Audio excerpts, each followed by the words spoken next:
Deus, Pátria e Família é o novo slogan do partido do Bolsonaro.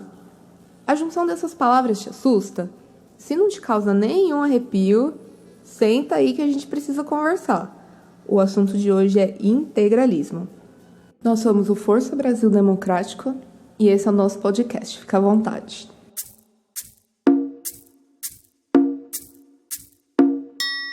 A primeira pergunta que eu te faço é: você conhece quem é Plínio Salgado?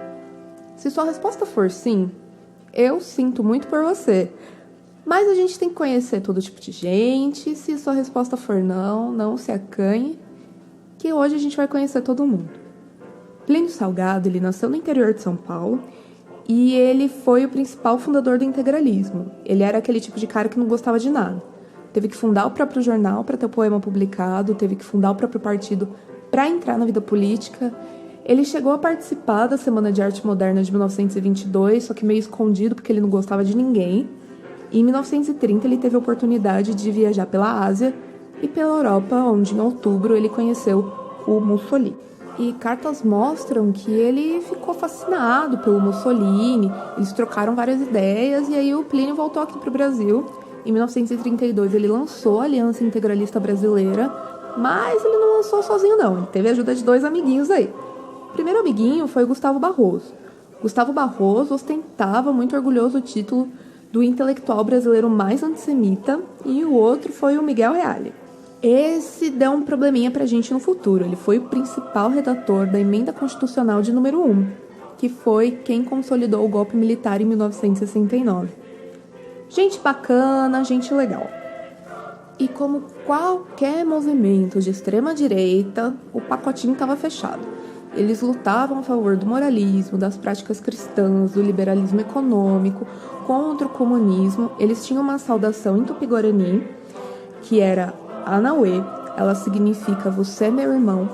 Eles até levantavam a mão do lado direito, igualzinho à saudação nazista. E a estética era uma coisa muito importante, o culto ao líder.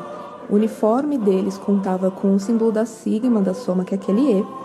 E é verde o uniforme, um verde bem forte. Aqui dentro do movimento progressista a gente chama de galinha verde. Você pode chamar também. E o nacionalismo é um ponto muito importante para a extrema-direita. Não seria diferente com o integralismo, não é mesmo?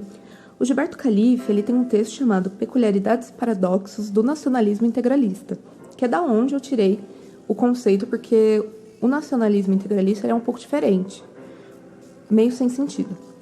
Para o Plínio Salgado, o nacionalismo é a defesa do homem simples, do homem do interior, que não seria afetado pelo estrangeirismo, pelo estrangeiro. É isso que você está pensando, ele era contra o que aconteceu com ele.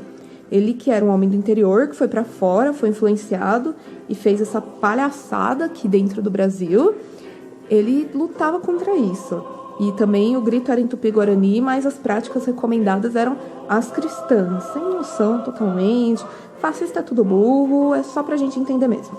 Mas agora falando um pouco sobre a política da época, o Getúlio Vargas era o presidente e eu vou falar pra você, ele era bem a favor do integralismo, tinha uma relação saudável com Plínio e em algumas reuniões, só que com a criação do Estado Novo, todas as agremiações políticas foram extintas. Inclusive, o integralismo, só que entre aspas, o integralismo ele nunca acabou. E depois do Estado Novo, algumas coisas aconteceram. O Plínio chegou a ser preso, aí depois ele é exilado para Portugal, fica 6 anos lá e ele volta para o Brasil em 1945. Alguns membros restantes da aliança criam um partido chamado Partido de Representação Popular e em 1955, o debochadinho do Plínio Salgado ele se candidata à presidência. E ele ganhou? Ele não ganhou, né? A gente sabe e a gente viu. Ele teve só 8% dos votos, mas São Paulo sempre tem muito a nos ensinar e a gente tem muito a aprender com São Paulo a como não voltar para candidatos e ele é eleito a deputado federal na época da ditadura. Falando um pouquinho da ditadura, o PRP ele é extinto.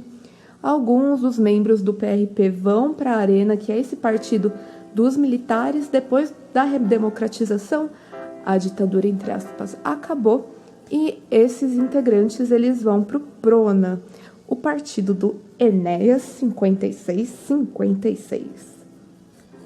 Mas aí você me pergunta, né? Força Brasil Democrático. Eu não vim aqui só saber sobre integralismo. O que isso tem a ver com Bolsonaro, né?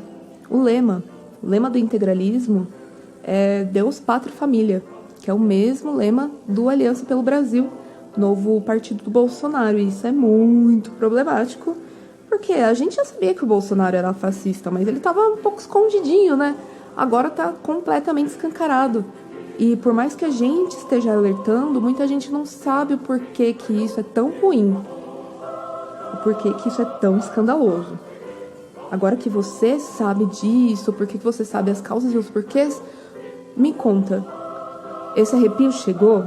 Essa preocupação veio para você? Como que você se sente agora desse seu lema do novo partido do presidente da República? E deixando um pouco esse assunto do Bolsonaro de lado, a gente tem que prestar muita atenção em como a extrema-direita está avançando aqui na América Latina. A gente tem no Uruguai um país de esquerda, os militares já reclamando das eleições. A gente tem o Evo Morales deposto, a gente tem a Venezuela com o golpe do Guaidó, a gente tem outros países como o Chile, que está acontecendo essas manifestações onde pessoas estão morrendo, pessoas estão sendo presas, não só na América Latina. Vamos um pouco para a Europa, teve a terceira cúpula demográfica de Budapeste, onde a ministra Damares foi fazer o que eu não sei, já que os temas abordados lá foram as famílias brancas e cristãs, nós somos latinos. Ela falou um monte de besteira lá, a gente só passou um pouco mais de vergonha. A gente tem países negando o Holocausto e a gente não pode deixar de mencionar os Estados Unidos, que já aprisiona 100 mil crianças imigrantes longe de seus pais. A gente não pode ficar de braços cruzados, a gente não pode deixar a banda passar. A gente tem que ter medo. E a gente tem que fazer alguma coisa. E a gente tem que ter um medo sim, mas não um medo que nos deixe parado, um medo que nos deixe ativo, um medo que nos deixe na luta. Por isso que nós do Força Brasil Democrático, a gente existe. Nós somos pessoas comuns, nós temos qualquer tipo de profissão e a gente tem um site também para, se você quiser, compartilhar a sua opinião. O nosso site é www.fbdemocrático.com.br. Lá tem todas as nossas redes sociais e o nosso e-mail também. Compartilhe com a gente o que você acha e se você quiser fazer parte desse movimento, você será muito bem-vindo ou bem-vinda também. E, infelizmente, o nosso episódio chegou ao fim. Compartilhe com seus amigos, a gente vai tentar distribuir em diversas plataformas e com certeza vamos ter novos episódios. Fique no aguardo, ative as suas notificações que vai chegar até você. Um abraço, um beijo e vamos ficar na luta aí todo mundo junto. Até!